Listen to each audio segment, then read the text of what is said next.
सांगा भाऊ काय आहे हे? चला लवकर, ज्यांना माहिती असेल त्यांनी पटापटा नावे सांगा.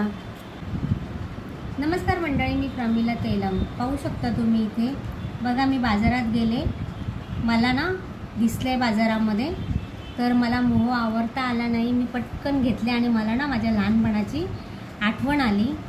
आम्ही लहान असताना खूप चिंचा खाल्लेले आहेत, अगदी पाडून पाडून. तर बघा आता तुम्ही सांगा, ओळखत असाल तर मला सांगा, या चिंचेला काय बोलतात?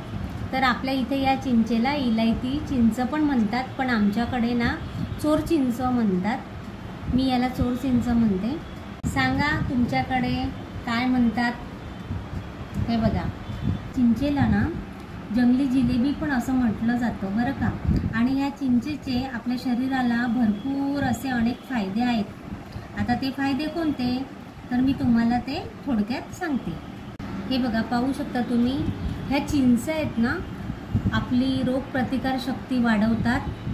हे बघा, ही चिंच बघा अशी असते, हे ना असं ना सोलून घ्यायचं असतं. ह्या चिंचेची भाजी पण करतात बरं का. आणि ह्या चिंचेमध्ये नाही का भरपूर प्रमाणामध्ये व्हिटॅमिन सी असतो.